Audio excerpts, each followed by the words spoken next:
નમસ્કાર મિત્રો, જય દ્વારકાધીશ મિત્રો। રાતનો સમય હતો। ઘરના બધા જ સભ્યો મીઠી નીંદર માણી રહ્યા હતા, પરંતુ વિનુભાઈને નીંદર નહોતી આવી રહી। નીંદરની ગોળી પણ ખાઈ લીધી હતી, છતાં પણ નીંદર આવવાનું નામ જ નહોતી લઈ રહી। જ્યારે મગજમાં ઉથલ-પાથલ ચાલતી હોય ત્યારે માણસ સૂઈ પણ નથી શકતો। બેઠા બેઠા વિનુભાઈ બોલી ઉઠ્યા કે સવિતા, હવે મારાથી વધારે સહન નથી થતું। હવે અહીં વધારે રહેવું મારા માટે ખૂબ જ મુશ્કેલ છે। કેટલી આશા રાખી હતી આપણે બંનેએ આપણા દીકરા પાસે, પરંતુ એ આશા આપણી ઠગારી નીકળી, અને હવે તો વહુઓએ પણ જીવવાનું આરામ કરી નાખ્યું છે। બસ 1 મહિનો જ થયો છે તેમની સાથે શહેરમાં આવ્યા એને, પરંતુ ખબર નહીં કેમ 1 મહિનો પણ હવે તો મને 1 વર્ષ જેવો લાગી રહ્યો છે। અરે સવિતા, ગામડે શાંતિથી ગુજારો ચાલી રહ્યો હતો। સગડી પર શેકેલી કાચી પાકી રોટલી ખાઈને પણ 1 વર્ષથી ગુજારો થઈ રહ્યો હતો, પરંતુ ખબર નહીં કેમ મારી અક્કલને તાળું લાગી ગયું હોય એમ હું એવી આશા રાખીને બેઠો હતો કે શહેરમાં દીકરાઓના ઘરે જઈને ઠાઠમાઠથી રહેવા મળશે, પૌત્ર પૌત્રીઓનો સાથ પણ મળી જશે, તો સમય પણ આરામથી પસાર થઈ જશે, અને વહુઓના હાથે બનેલા સારા સારા સ્વાદિષ્ટ પકવાન પણ ખાવા મળશે। હું શું કરું? આ જીભની લાલસા જ મને દગો આપી ગઈ, કહેતા કહેતા વિનુભાઈ પોતાનું માથું પીટવા લાગ્યા। પછી આંસુ લૂછતા બોલ્યા, ખબર છે સવિતા તને, ક્ષણ માટે તો પોતાનું ઘર છોડતા પહેલાં મારા મનમાં વિચાર પણ આવ્યો હતો કે બંને વહુ બોલવામાં ખૂબ જ તેજ છે, નાના મોટાની પરવા નથી કરતી। જો કંઈ પણ ઉલટું ચીતું બોલી જશે તો મારાથી કેવી રીતે સહન થશે? કહેતા કહેતા અસ્થમાના દર્દી વિનુભાઈને ઉધરસ ઉપડી ગઈ। થોડીવાર ખાંસતા રહ્યા અને પછી થોડા સ્વસ્થ થઈને બોલ્યા, બસ સવિતા, ક્ષણિક સુખની લાલસા આગળ મારા સ્વાભિમાનને પણ પડતું મૂકી દીધું, અને દીકરાઓના એક વખત કહેવા માત્રથી હરખઘેલો થઈને તેમની સાથે શહેરમાં આવી ગયો। આ ઘડપણમાં નરક કરતાં પણ ખરાબ જિંદગી જીવવા માટે। પરંતુ સવિતા, હવે ઘણું સમજ્યા વિચાર્યા પછી મેં નક્કી કરી લીધું છે કે હવે હું કોઈનું પણ સાંભળવાનો નથી, અને તું પણ મને અહીં રોકવા માટે નહીં કહેતી। વિનુભાઈ સ્વર્ગસ્થ પત્નીના ફોટાને જોતા બોલી રહ્યા હતા। ઘણા સમયથી જે દુઃખને પોતાના હૃદયમાં છુપાવીને રાખ્યું હતું, એ દુઃખ આજે આંસુઓના રૂપમાં બહાર આવી ગયું હતું। ખાલી કહેવા ખાતર જ તેમનો હર્યોભર્યો પરિવાર હતો।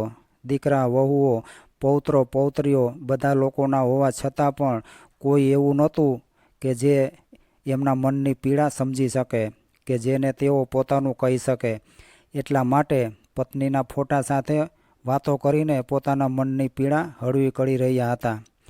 એમને એવું લાગતું હતું કે જાણે સવિતાબેન તેમની વાતો સાંભળી રહ્યા છે। 1 વર્ષ પહેલાં જ તેમના પત્ની સવિતાબેનનું નિધન થઈ ગયું હતું। તેની પહેલાં વિનુભાઈ પોતાના પત્ની સવિતાબેન સાથે ગામડે રહેતા હતા અને ખેતીવાડી કરતા હતા। ગામડે દીકરાઓથી અલગ રહેવા છતાં પણ બંને વૃદ્ધ પતિ પત્ની પોતાની જિંદગીથી ખુશ હતા। એ બંને એકબીજાનું ખૂબ સારી રીતે ધ્યાન રાખતા હતા અને પોતાની જ દુનિયામાં સંતુષ્ટ હતા। તેમને 2 દીકરા હતા। બંને દીકરા શહેરમાં રહેતા હતા। એક દિવસ સવિતાબેને ખૂબ જ વધારે તાવ આવી ગયો। રાત્રે દવા ખાઈને સૂતા હતા, પરંતુ સવારે ઉઠ્યા જ નહીં। પત્નીના અચાનક મૃત્યુએ વિનુભાઈના હૃદયને દુઃખ અને પીડાથી ભરી દીધું હતું। એમની તો જાણે જિંદગી જ ઉજળ થઈ ગઈ હતી। દીકરા અને વહુઓ માની ઉત્તર ક્રિયા પૂરી કરીને પોતપોતાના ઘરે જતા રહ્યા હતા। ગામડે ફક્ત વિનુભાઈ એકલા જ રહી ગયા હતા, જેમણે 1 ગ્લાસ પાણી પણ ક્યારેય જાતે ભરીને પીધું નહોતું, 1 રૂમાલ પણ જાતે ધોયો ન હતો। આજે એ જ વિનુભાઈ દરેક કામ જાતે કરવા લાગ્યા હતા। પોતાના કપડાં જાતે ધોતા, સગડી ઉપર રોટલી શેકતા। ઘણી વખત સગડીના ધુમાડાથી તેમને ઉધરસ ઉપડી જતી હતી। કાચી પાકી બળેલી રોટલીઓ બનાવીને ડુંગળી અને મીઠા સાથે તેઓ જેમ તેમ ખાઈ લેતા હતા। એ બેસ્વાદ ખાવાનું ખાતા ખાતા પત્નીના હાથે બનેલા ભોજનની યાદ આવી જતી ત્યારે આંખોમાંથી આંસુ આવી જતા હતા। તેમનું એકલાપણું એટલી હદ સુધી વધી ગયું હતું કે પોતાની મરી ગયેલી પત્નીનો ફોટો તે હંમેશા હાથમાં જ લઈને ફરતા હતા. જે કાંઈ મનમાં આવતું એ પત્નીના ફોટાને કહી દેતા. ગામના અમુક લોકો તો તેમને આવી રીતે જોઈને તેમની મજાક ઉડાવતા હતા. એકમાત્ર એમના પાડોશી જ એમની હાલત સમજી શકતા હતા. તેઓ જાણતા હતા કે આ વિનુભાઈનું પાગલપણ નથી, પરંતુ એકાંકીપણું છે જે તેમને અંદરને અંદર ખાઈ રહ્યું છે. વિનુભાઈની આવી હાલત જોઈને તેમના પાડોશીઓએ તેમના મોટા દીકરાને ફોન કર્યો અને તેમની ચિંતાજનક માનસિક સ્થિતિ વિશે જણાવ્યું અને વિનુભાઈને પોતાની સાથે રાખવા માટે કહ્યું. પરંતુ વૃદ્ધ સસરાને પોતાની પાસે રાખવા માટે બંનેમાંથી એક પણ વહુ તૈયાર ન હતી. લોકલાજના ડરથી એમના બંને દીકરાઓ તેમને પોતાની સાથે શહેરમાં લઈ આવ્યા. વિનુભાઈ પણ સ્વાદિષ્ટ ભોજન ખાવાની આશા લઈને પોતાના દીકરાઓ સાથે હરખાતા શહેર આવી ગયા. બંને દીકરાઓએ નક્કી કરી લીધું હતું કે પોતાના પિતાને તે બંને એક મહિનો પોતાની પાસે રાખશે.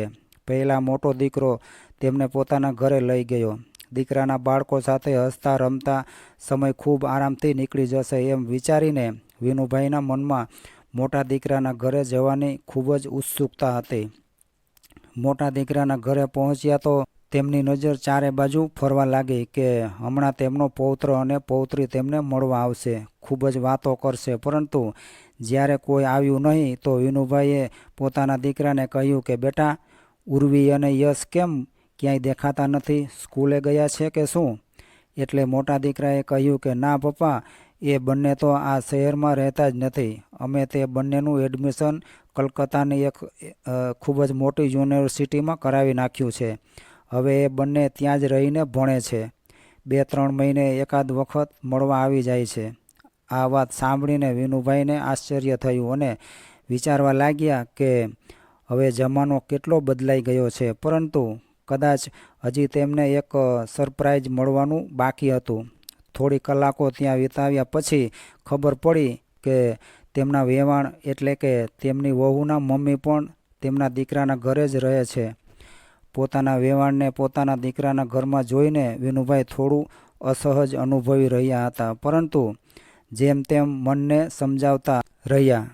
દીકરાના ઘરે રહીને 2 સમયનું જમવાનું તો તેમને મળી રહ્યું હતું, પરંતુ આત્મીયતા અને પોતાનાપણા માટે તેઓ તરસી રહ્યા હતા. તે તો દૂર દૂર સુધી ક્યાંય દેખાતું ન હતું. તેમનો દીકરો, વહુ અને વેવાણ ત્રણેય એકસાથે બેસીને જાત જાતના પકવાન ખાતા, પરંતુ વિનુભાઈને તેમના રૂમમાં જ શાક રોટલી પહોંચાડવામાં આવતી હતી, કેમ કે દીકરાએ તેમને રૂમની બહાર નીકળવાની મનાઈ કરી હતી. દીકરો, વહુ અને વહુની મમ્મી ત્રણેયના હસવા બોલવાના ખૂબ જ અવાજ આવતા હતા, પરંતુ વિનુભાઈને આ બધી વાતોથી દૂર જ રાખવામાં આવતા હતા. પોતાના દીકરાના ઘરમાં આવો વ્યવહાર જોઈને મનમાં ને મનમાં પત્ની સાથે વાતો કરતા કે સવિતા, શું તે ક્યારેય ઊંધી ગંગા વહેતી જોઈ છે ખરી?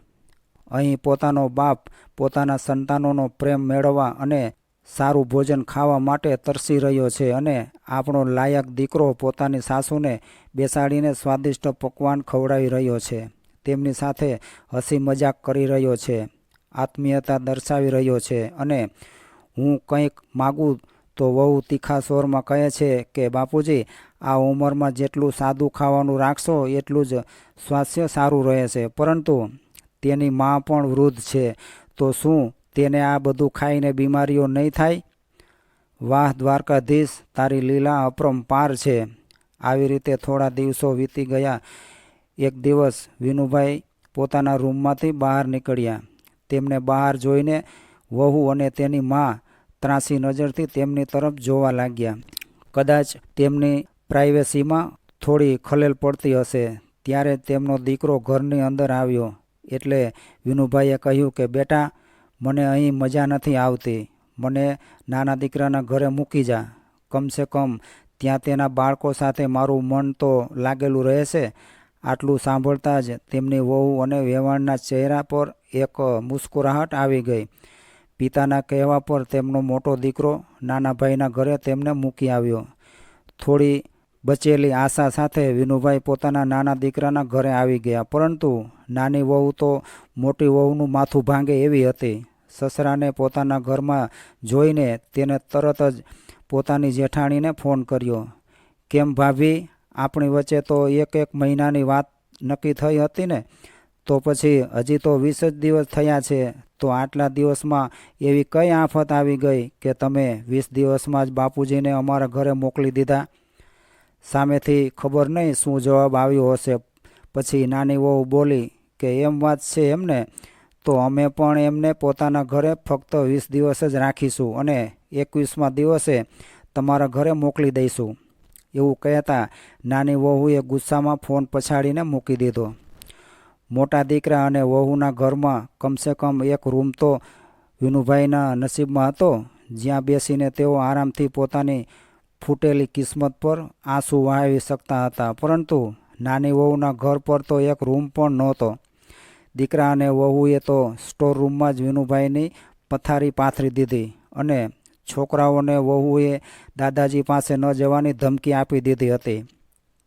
બાળકોને રમતા જોવા માટે ક્યારેક વિનુભાઈ આંગણામાં જઈને બેસી જતા. દીકરાઓને મળવાની ઈચ્છા હોવા છતાં તેમની સાથે વાતો નહોતા કરી શકતા, તેમને વાર્તા પણ નહોતા સંભળાવી શકતા. છોકરાઓ જ્યાં ત્યાં રમતા, પરંતુ હિંમત નહોતી કે દાદાજી સાથે વાત પણ કરી શકે.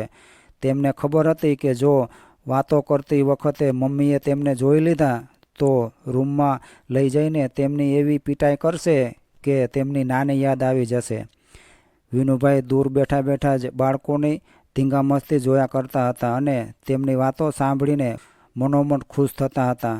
એક દિવસ સવારે ઉઠીને બહાર આવીને ખાટલા પર બેઠા હતા ત્યારે વહુનો મોટેથી બોલવાનો અવાજ સંભળાયો.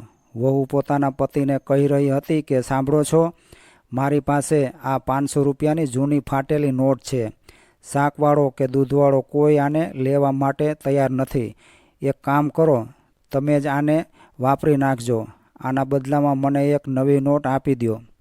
આજે મારે બહેનપણીઓ સાથે બહાર જવું છે. વિનુભાઈ પણ આદતથી મજબૂર હતા. કંઈ ખોટું થતું હોય તો રોકી દેતા હતા. દીકરાના ગયા પછી તેમણે વહુને સમજાવતા કહ્યું કે બેટા, બાળકો ખૂબ જ મસ્તીખોર થઈ ગયા છે. પોતાની બહેનપણીઓ સાથે હરવા ફરવાને બદલે થોડુંક બાળકો ઉપર પણ ધ્યાન રાખજો. આ ઉંમરમાં બાળકોને સૌથી વધારે જરૂર પોતાની માની હોય છે. આ વાત નાની વહુને તીરની જેમ ખૂંચી ગઈ. ગુસ્સાથી ધુઆપુઆ થતી તે બોલી કે અચ્છા, તો તમને શું લાગે છે હું આખો દિવસ બહાર રખડતી રહું છું એમ? કોઈ કામ અર્થે બહાર ન જાઉં તો શું આખો દિવસ તમારી ઉધરસના ઠોં અવાજ સાંભળતી રહું એમ? અને આમ પણ અમારા બાળકો ખૂબ જ સમજદાર છે. તમારે એમની ચિંતા કરવાની કોઈ જરૂર નથી.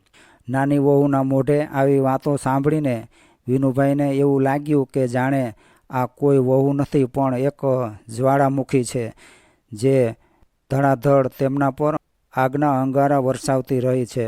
એક વૃદ્ધાવસ્થા જ એવી છે જે ભલભલાને ઘૂંટડીએ પડવા મજબૂર કરી દે છે. ક્યારેક એવો સમય પણ હતો જ્યારે મારી સામે અવાજ કરવાની પણ કોઈની હિંમત પણ ન હતી, અને આજે એવો સમય આવી ગયો છે કે કાલની આવેલી વહુઓ મારું માન સન્માન પોતાના પગ નીચે કચડી નાખે છે. અને દીકરાઓ તો એટલા બધા નાલાયક છે કે તેમને તો પોતાની પત્નીઓની સેવા ચાકરી સિવાય જાણે બીજું કાંઈ કામ જ નથી. આ વૃદ્ધ બાપ તો જાણે કોઈ ગણતરીમાં જ નથી. આવું વિચારતા તેમની આંખોમાં આંસુ આવી જતા હતા. અપમાનના ઘૂંટણા પીને તેઓ પોતાના પલંગ પર આવીને સૂઈ ગયા.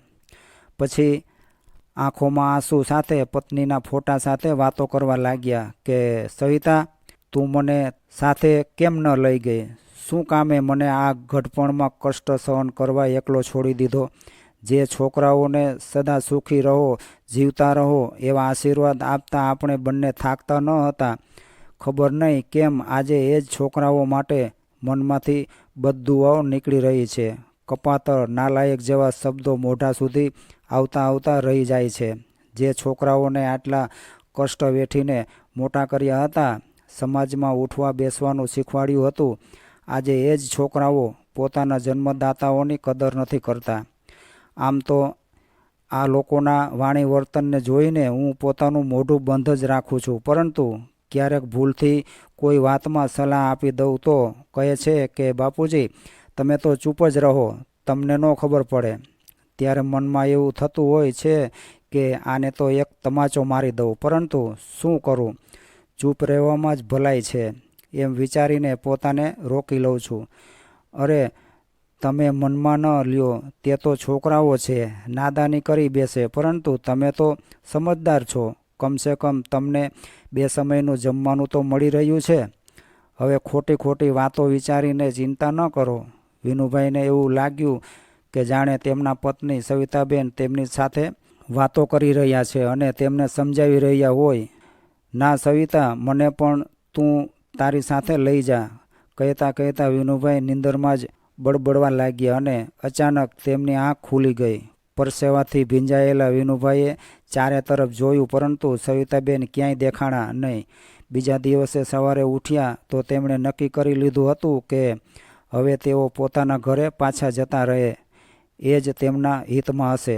પોતાના જૂના એવા થેલામાં પોતાના બધા કપડાં રાખી દીધા અને તૈયાર થઈને બહાર આવ્યા. દીકરા અને વહુએ તેમની સામે ઝેરભરી નજરોથી જોયું. એ લોકો કંઈ પૂછે એ પહેલાં જ વિનુભાઈ બોલ્યા કે બેટા, હવે હું અહીં રહેવા નથી માગતો, મને સ્ટેશન સુધી મૂકી જા, હું મારી રીતે જતો રહીશ. સસરાની આ વાત સાંભળતા જ નાની વહુના ચહેરા પર ચમક આવી ગઈ અને ખુશીથી ઉછળીને પોતાના પતિ તરફ જોઈને બોલી કે એમને તો પોતાના ગામડે જ ગમશે, પહેલાંથી જ ત્યાં જ રહ્યા હતા, એટલે અહીં એમને નહીં ફાવે. અરે તમે હજી સુધી ઊભા છો? બાપુજીએ કહ્યું એ તમે સાંભળ્યું નથી? જલ્દીથી એમને સ્ટેશન સુધી મૂકી આવો, ઓફિસે પછી જાજો. આવું કહીને નાની વહુ પોતાના કામમાં વ્યસ્ત થઈ ગઈ. અહીં પત્નીની આજ્ઞાનું પાલન કરતાં જ્યારે નાનો દીકરો એમને સ્ટેશન સુધી મૂકવા આવ્યો તો પોતાના ખિસ્સામાંથી 500 રૂપિયાની જે જૂની અને ફાટેલી નોટ હતી એ કાઢીને બોલ્યો કે બાપુજી આ રૂપિયા રાખો, રસ્તામાં તમને કામ આવશે. વિનુભાઈએ ધ્યાનથી જોયું તો આ એ જ જૂની ફાટેલી નોટ હતી, જેને ના તો દૂધવાળો લેવા તૈયાર હતો, ના તો શાકભાજીવાળો. ત્યારે વિનુભાઈ પોતાના દીકરા તરફ જોતા તો ક્યારેક ફાટેલી નોટ તરફ જોતા. એક વખત તો એમને મનમાં એવું થયું કે તે નોટને પાછી પોતાના દીકરાના હાથમાં પકડાવી દે અને કહી દે કે આ નોટને તું પોતાની પાસે રાખ, તારી આ મહેરબાની વગર પણ તારો બાપ પોતાના ઘરે પહોંચી જશે. પરંતુ તેઓ કંઈ બોલે એ પહેલાં તેમના દીકરાએ કહ્યું કે બાપુજી એવું છે ને કે શહેરમાં મોંઘવારી વધારે છે અને પગાર ઓછો છે, એટલા માટે આનાથી વધારે રૂપિયા હું તમને આપી શકું એવી સ્થિતિમાં નથી. આ વાત સાંભળીને વિનુભાઈ પોતાના ગુસ્સાની જવાળાને મનમાં ને મનમાં દબાવીને બોલ્યા કે બેટા, જ્યારે તમારા બંને ભાઈઓનો દાખલો સારી અંગ્રેજી મીડિયમ સ્કૂલમાં એડમિશન કરાવ્યું હતું, ત્યારે એ સમયે હું ખૂબ જ મુશ્કેલીથી મહિનાના 3000 રૂપિયા કમાતો હતો. ફક્ત તમારા ભણવા પાછળ જ 1000 રૂપિયા ખર્ચ થઈ જતો હતો. એ સમયે પણ મોંઘવારી તો હતી જ. જ્યારે તમે લોકો પોતાના દોસ્તારોની દેખાદેખીથી સારા રમકડાં અને કપડાંની માંગ કરતા હતા, પરંતુ બેટા મેં તો તમારી દરેક માંગને પૂરી કરી હતી. તમે એક વસ્તુ માગતા તો હું 2 વસ્તુ તમને આપતો હતો. હશે સમયની વાત છે. એક ઊંડો શ્વાસ લેતા વિનુભાઈએ કહ્યું. પરંતુ ત્યાં સુધીમાં તો તેમનો દીકરો ટ્રેનમાંથી નીચે ઉતરી ગયો હતો. ટ્રેન ધીમી ગતિએ ચાલવા લાગી. ગામડે પોતાના ઘરે પહોંચ્યા પછી વિનુભાઈને થોડી નિરાશ થઈ. પોતાના રૂમાલથી પરસેવો લૂછતા તેઓ ખાટલા પર આડા પડી ગયા અને એક નિરાંતનો દમ લીધો કે હાશ, કેટલી શાંતિ છે અહીં. પરંતુ ફરીવાર એ જ ધુમાડો કાઢતી સગડી અને ફરી એ જ એકલતા. છતાં પણ આ વાતનો સંતોષ થયો કે કોઈની પણ 2 વાતો સાંભળ્યા વગર આરામથી રોટલી તો ખાઈ શકાશે. ભૂખ લાગી ત્યારે 2 રોટલી બનાવીને ખાઈ લેતા, નહીતર ઉદાસ ભાવથી સૂતા રહેતા. ધીરે ધીરે તેમનું શરીર વધારે નબળું પડતું ગયું અને તબિયત ખરાબ રહેવા લાગી. ક્યારેક પાડોશી મળવા આવી જતા તો તેમને દવા વગેરે આપી જતા. અસ્થમાની બીમારીના કારણે તેમની હાલત થોડી વધારે બગડી ગઈ હતી. નબળાઈના કારણે રોટલી બનાવવાથી પણ બિલકુલ લાચાર થઈ ગયા હતા. તેઓ ભૂખ્યા પેટે જ ખાટલા પર પડ્યા રહેતા. દીકરાઓને ફોન કરીને આડોશી પાડોશીએ ખબર મોકલાવી, પરંતુ પોતાના જ પરિવારમાં મસ્ત રહેલા બંને દીકરાઓને પોતાને મળવા આવવાની કોઈ જરૂર ન લાગી. ભૂખ્યા પડ્યા રહેવાના કારણે વિનુભાઈની હાલત દિવસે ને દિવસે બગડતી જતી હતી. હવે તો ગામડાના સગાવહાલા અને આડોશી પાડોશીએ પણ તેમના દીકરાઓને ખબર મોકલાવવાનું બંધ કરી દીધું હતું, કેમ કે દીકરાઓએ તો જાણે નક્કી કરી લીધું હતું કે હવે તો પોતાના પિતાના અંતિમ દર્શન કરવા જ ગામડે આવશે. પછી એક દિવસ તેમની હાલત એટલી બધી બગડી ગઈ કે વિનુભાઈ ખાટલા ઉપરથી ઊભા પણ નહોતા થઈ શકતા. તેઓ પૂરી રીતે લાચાર થઈ ગયા હતા. પાડોશીઓએ તેમના દીકરાઓને ફરીવાર ફોન કર્યો અને ખબર આપી કે તેમના પિતાની હાલત વધારે ગંભીર છે. જો તેઓ જલ્દીથી તેમની પાસે નહીં આવે તો છેલ્લી વખત તેઓ પોતાના પિતાને કદાચ નહીં મળી શકે. આટલું સાંભળીને બંને વહુઓના મનમાં એક ખુશીની લહેર દોડી ગઈ. ચાલો, હવે હંમેશા માટે રોજ રોજની ઝંઝટથી છુટકારો તો મળી જશે.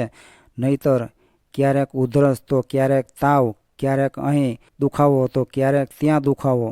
આપણે આપણી જિંદગીમાં એટલા બધા વ્યસ્ત છીએ કે કોણ સેવા કરે ઘરડા બાપની. બંને વહુઓ પોતપોતાના પતિ સાથે ખુશી ખુશી ગામડે પહોંચી ગઈ. ઘરની અંદર આવતા જ બંનેના ચહેરા પર એક બનાવટી શોખ વ્યાપી ગયો. એ બંને એવી રીતે રડવા લાગી જાણે સસરાના ગયા પછી તેમની જિંદગી વેરાન થઈ ગઈ હોય.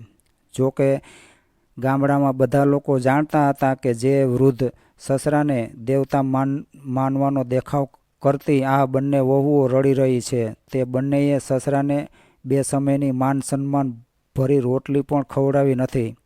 બંને કલાક સુધી રડવાનો દેખાવ કર્યા પછી જ્યારે ભૂખ લાગી તો પોતાની સાથે લઈ આવેલી 7 જાતની ખાવાની વસ્તુઓ, સેન્ડવિચ, ચિપ્સ વગેરેની મજા માણવા માટે એક રૂમની અંદર જતી રહી. છુપાઈને પોતાનું પેટ ભરીને પાછી બહાર આવી ગઈ અને ફરી એ જ નાટક કરવા લાગી. વિનુભાઈ ખાટલા પર નિસ્તેજ પડ્યા હતા.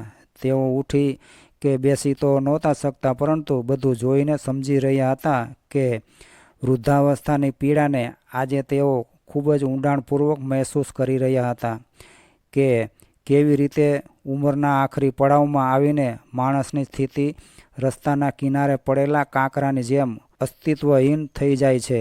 એકાએક લોહીના સંબંધો પણ પારકા થઈ જાય છે. બીમાર પડેલા વિનુભાઈએ જોવા માટે પાડોશી અને સગા સંબંધીઓ સવારથી જ આવજા કરી રહ્યા હતા. જે કોઈ ઘરની અંદર આવતા તો તરત દીકરા અને વહુઓના મોઢા લટકી જતા. મોટો દીકરો કહેવા લાગતો કે શું જણાવું, અંતિમ સમય છે, વધારે કષ્ટ ભોગવ્યા વગર તેમનો જલ્દીથી છુટકારો થઈ જાય તો સારું, નહીતર અમને પણ નોકરીમાંથી ક્યાં એટલો બધો સમય મળી શકે છે. ત્યારે નાના દીકરાએ કહ્યું કે ભાઈ, હું તો કહું છું કે સમય પહેલાં જ બાપુજીને જમીન પર સુવડાવી દઈએ, ખબર નહીં ક્યારે પ્રાણ નીકળી જાય. તો બંને વહુઓ છાતી પીટીને રડવા લાગી, જાણે કે તેમના સસરા ભગવાન પાસે જતા રહ્યા હોય. વિનુભાઈ સૂતા સૂતા શાંતિથી આ બધું નાટક જોઈ રહ્યા હતા. વૃદ્ધ પિતાને જમીન પર સુવડાવી દીધા ત્યારે જોત જોતામાં આખું ગામ ત્યાં ભેગું થઈ ગયું. વાહ વાહ મેળવવા માટે મોટી વહુ સસરાના પગ દબાવવા લાગી તો નાની વહુ પણ ગીતાના પાઠ વાંચવા બેસી ગઈ. બાપુજીને ઓઢાડવા માટે બંને દીકરાઓએ સફેદ કપડું અને લાકડાની લાઠી પણ મંગાવી લીધી હતી. પરંતુ વિનુભાઈ તો એમને એમ સૂતા જ હતા. સાંજ પડી એટલે બધા લોકો પોતપોતાના ઘરે જતા રહ્યા. બંને દીકરા અને વહુ જે અત્યાર સુધી સારા બનવાનું નાટક કરી રહ્યા હતા, બધા લોકો જતા રહ્યા પછી પોતાના અસલી રૂપમાં આવી ગયા. નાની વહુએ કહ્યું કે ભાભી, તમને શું લાગે છે, બાપુજીને મુક્તિ મળશે? ત્યારે મોટી વહુ ઊંડો શ્વાસ લેતા બોલી કે શું ખબર, બાપુજીને મુક્તિ મળી જાય તો આપણે મિલકતના ભાગ પાડીને પોતપોતાના ઘરે જઈએ. ત્યારે નાની વહુએ કહ્યું કે ભાભી, હું તમને કહી દઉં કે જે આપણા સાસુમાનો મોટો રજવાડી હાર છે એ તો હું જ રાખીશ. મને તો એ હાર બહુ જ ગમતો હતો. હું તો કેદુની વાટ જોતી હતી કે એ હાર પહેરવાનો ક્યારે મને મોકો મળે. આખરે એ ઘડી આવી જ ગઈ. એટલે મોટી વહુ ખૂબ પ્રસન્નતાથી બોલી કે જો હાર તું રાખીશ તો ડોશીમાના ભારે પાટલા મારા. તેને વેચીને હું મારા માટે એક નવી ડિઝાઇનના પાટલા બનાવડાવી દઈશ. તને ખબર છે, મેં તો સોનીની દુકાને ડિઝાઇન પણ પસંદ કરીને રાખી છે. વહુઓની વાતો સાંભળીને વિનુભાઈનું મન અંદર સુધી પીડાઈ રહ્યું હતું.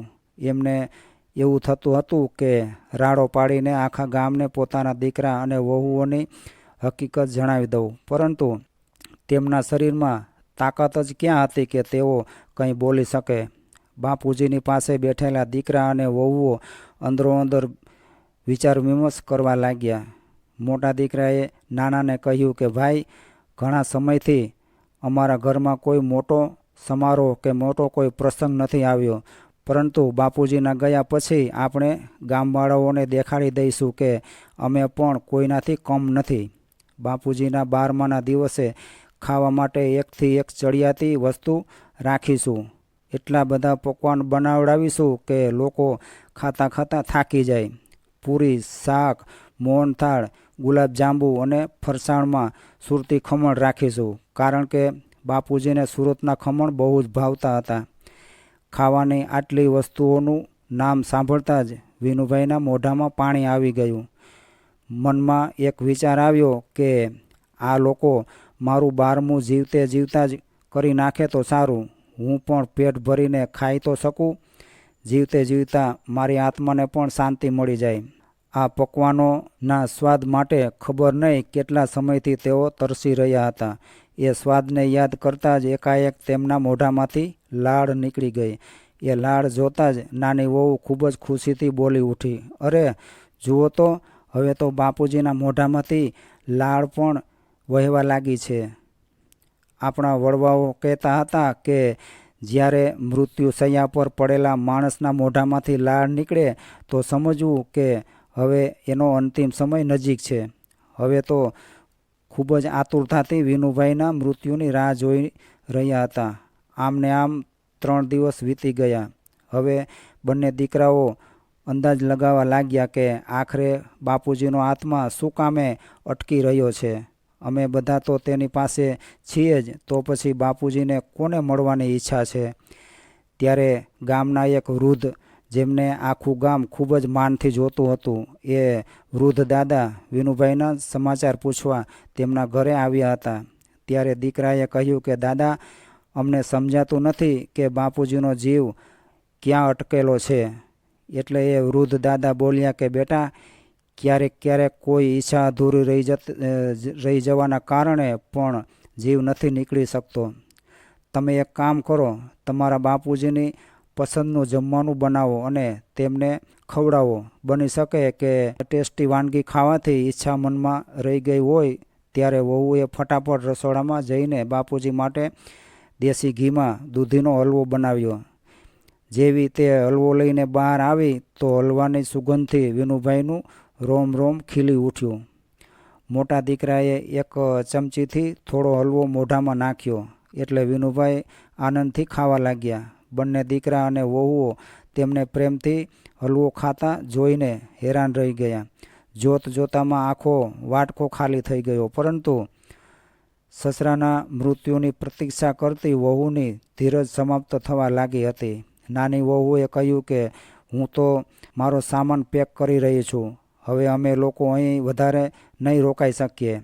અમે એટલા નવરા થોડા છીએ કે કોઈની મરવાની રાહ જોવામાં પોતાનો સમય બગાડતા રહીએ.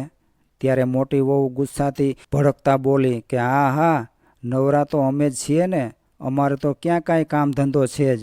બાપુજીનો ઠેકો તો અમે જ લઈ રાખ્યો છે ને. પૂરા 20 દિવસ સેવા કરી હતી અમે લોકોએ બાપુજીની. તારાથી તો એક અઠવાડિયું પણ સચવાણા નહોતા. આવી રીતે દેરાણી જેઠાણી વચ્ચે જોરદાર દલીલબાજી શરૂ થઈ ગઈ. વહુઓની સાથે દીકરા પણ લડાઈમાં કૂદી પડ્યા. પછી તો એવો ખેલ થયો કે એ ખેલ આખા ગામે જોયો.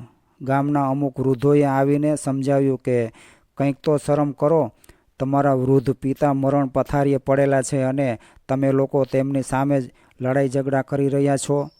આ સમયે આવી વાતો કરવી શું તમને શોભા આપે છે? પરંતુ એ લોકોને ક્યાં કંઈ નાક કાન હતા. તેમણે ઝઘડો ચાલુ જ રાખ્યો. બીજી બાજુ થોડું ભોજન પેટમાં ગયું તો વિનુભાઈના શરીરમાં પણ થોડોક જીવ પાછો આવ્યો.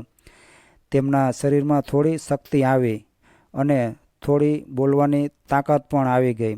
આ જોઈને દીકરા અને વહુઓના તો હોંશ ઉડી ગયા.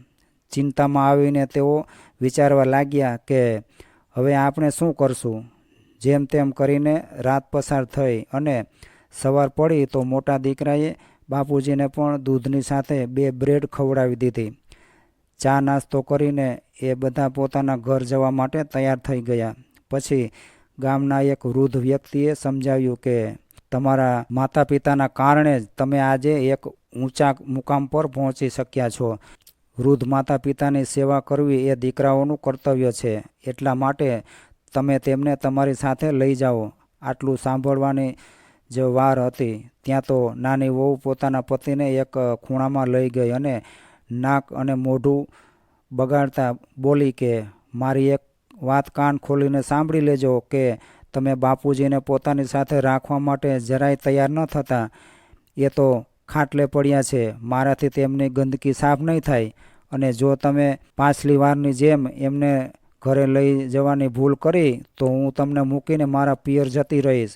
મોટી વહુએ પણ ધીમેથી પોતાના પતિના કાનમાં કહ્યું કે કાંઈ જરૂર નથી હો. કારણ વગરની આફત લેવાની કોઈ કોશિશ નહીં કરતા. મારાથી નહીં થાય આ બધું. ખાટલામાં પડેલા તમારા બાપાની સેવા. જ્યારે વૃદ્ધ પિતાને પોતાની સાથે લઈ જવામાં બંને દીકરા આનાકાની કરવા લાગ્યા ત્યારે આ બધું જોઈને વિનુભાઈની આંખોમાંથી આંસુ વહી રહ્યા હતા. હાથ જોડીને પોતાના દીકરા અને વહુઓને કહ્યું કે તમે લોકો પોતપોતાના ઘરે જાઓ. હું અહીં મારી રીતે રહીશ. વિનુભાઈનું આટલું કહેવાની જ વાર હતી એટલે એ બધા તરત જ પોતાનો સામાન ઉપાડીને ચૂપચાપ ચાલતા થયા. અને આખરે 5 દિવસથી ચાલી રહેલા દીકરા અને વહુઓના નાટકનો અંત આવ્યો. 1-2 દિવસ વધારે વીત્યા પછી વિનુભાઈની હાલતમાં કંઈક સુધાર થયો. પરંતુ હવે તેઓ ગંભીર વિચારમાં ડૂબેલા હતા. વારંવાર પોતાની પત્ની સવિતાબેનના ફોટાને પૂછવા લાગતા કે જો સવિતા, આ છે આપણા સંતાનો. જો સંતાનો આવા હોય તો માણસ નિસંતાન રહે એ જ સારું. આ જ દીકરા હતા જેમની ઈચ્છાઓ પૂરી કરવામાં મેં પોતાની જાત ઘસી નાખી હતી. આખરે દીકરાઓને મોટા કરવામાં આપણે ક્યાં કોઈ વાતની કમી રાખી હતી. દીકરાઓ માટે વર્ષોની તપસ્યામાં પોતાની જાતને આગમાં નાખી દીધી હતી અને દીકરાઓને જરાય પણ આભાસ થવા દીધો ન હતો. આજે એ જ દીકરાઓને મારાથી છુટકારો મેળવવાની એટલી બધી ઉતાવળ હતી કે મારા જીવતે જીવતા જ ઘર પર સફેદ કફન અને લાકડી મંગાવી રાખી હતી. મારા મરવાની રાહ જોઈ રહ્યા હતા એ લોકો. અને જ્યારે તેમની આશા ઉપર પાણી ફરી વળ્યું ત્યારે મને અનાથ કરીને જવામાં તેમને એક પળની પણ વાર ન લાગી. પોતાના જ સંતાનોએ વૃદ્ધાવસ્થાના હર કદમ પર મારા સ્વાભિમાનને ખંડિત કર્યું હતું. જેથી હું જીવતે જીવ પોતાને મૃત મહેસૂસ કરી રહ્યો છું. આત્મમંથન કરતાં કરતાં તેમણે એક નિર્ણય લીધો. તેમણે ગામના સરપંચને બોલાવ્યા અને પોતાની વાત કહેતા તેમને પોતાના આગળના નિર્ણય વિશે જણાવ્યું. વિનુભાઈની વાત સાંભળીને સરપંચની હેરાનીનો કોઈ પાર ન રહ્યો. ત્યારે સરપંચ બોલ્યા કે વિનુભાઈ, આવો નિર્ણય લેતા પહેલાં ફરીવાર એકવાર વિચાર કરી લેજો. એટલે વિનુભાઈએ કહ્યું કે ઘણો વિચાર કર્યા પછી અને હૃદય પર પથ્થર રાખીને મેં આ નિર્ણય લીધો છે. મારા પોતાનાઓની ઉપેક્ષાએ મને અંદર સુધી એવી રીતે તોડી વીખી નાખ્યો છે કે હવે મારી પાસે બીજો કોઈ વિકલ્પ બચ્યો જ નથી. ઠીક છે, જેવી તમારી મરજી, સરપંચે હતાશ મનથી કહ્યું. એટલે વિનુભાઈએ આગળના 2 દિવસોમાં પોતાના નિર્ણયને વ્યવહારિક રૂપ આપી દીધું અને ત્યાર પછી આંખમાં આંસુ સાથે એક વૃદ્ધાશ્રમમાં રહેવા જતા રહ્યા. લગભગ 6 મહિના વીતી ગયા ત્યારે એક દિવસ ગામના સરપંચે બંને દીકરાઓને ફોન કર્યો અને કહ્યું કે તેમના પિતા પરલોક સિધાવી ગયા છે.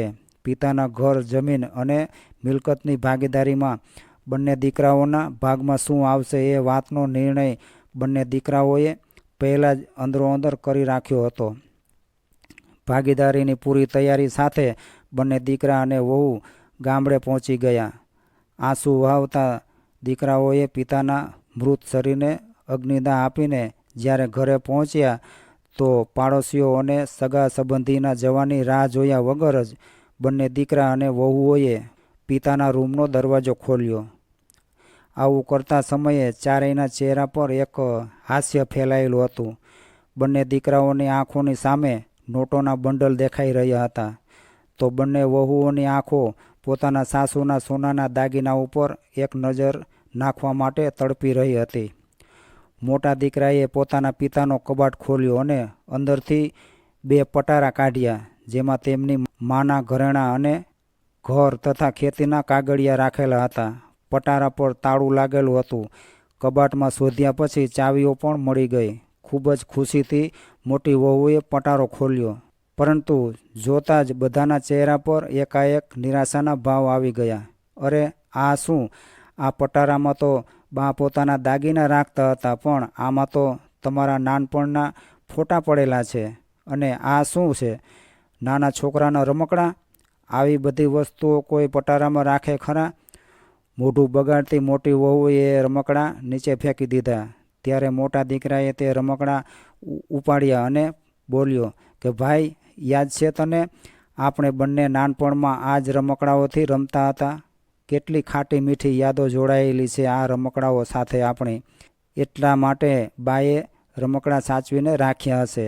પછી બંને વહુઓ એક પછી એક સામાન કાઢીને ફેંકવા લાગી. ઘણી બધી વસ્તુઓ નીકળી, પરંતુ જે વસ્તુ તે લોકો આટલી ઉત્સુકતાથી શોધી રહ્યા હતા તે ક્યાંય મળી નહીં. પછી ખૂબ જ આશા સાથે તેમણે બીજા પટારાનું તાળું ખોલ્યું. તેમાં સૌથી ઉપર એક થેલો રાખેલો હતો જેમાં થોડા પૈસા રાખેલા હતા. એ ચારેય જણાની લાલચી નજર એ થેલા પર ગઈ. રૂપિયા કાઢીને ગણ્યા તો પૂરા 50,000 હતા. તેની સાથે એક કવર પણ હતું જેમાં એક કાગળ અને 500 રૂપિયાની નોટ, ફાટેલી નોટ હતી. નાના દીકરાએ બધો સામાન કાઢી નાખ્યો, પરંતુ તેમાં તેમના નાનપણના નાના નાના કપડાં સિવાય બીજું કંઈ ન નીકળ્યું. અરે આ કાગળ તો આપણે વાંચ્યો જ નથી. જરૂર એમાં બાપુજીએ કંઈક બેંક એકાઉન્ટ નંબર અથવા તો તેમની મિલકત વિશે કાંઈ જાણકારી લખી હશે. એમ કહેતા મોટી વહુની આંખોમાં ચમક આવી ગઈ. પછી મોટા દીકરાએ તે કાગળ વાંચવાનો શરૂ કર્યો. તેમાં લખ્યું હતું કે આટલી ઉત્સુકતાથી શું શોધી રહ્યા છો તમે લોકો? તમારી બાના દાગીના અને મારી સંપત્તિ? અરે બેટા, અમારા બંનેની અનમોલ સંપત્તિ તો તમારા નાનપણની આ યાદો જ હતી, જેને અમે ખૂબ જ પ્રેમથી સાચવીને રાખી હતી. પરંતુ તમે બંને પોતાની જિંદગીમાં એટલા વ્યસ્ત થઈ ગયા હતા કે પોતાના માતા પિતાને સાવ ભૂલી જ ગયા હતા. જાણો છો બેટા, કોઈ પણ માણસ માટે તેના જીવનનું સૌથી મોટું દુઃખ શું હોય છે?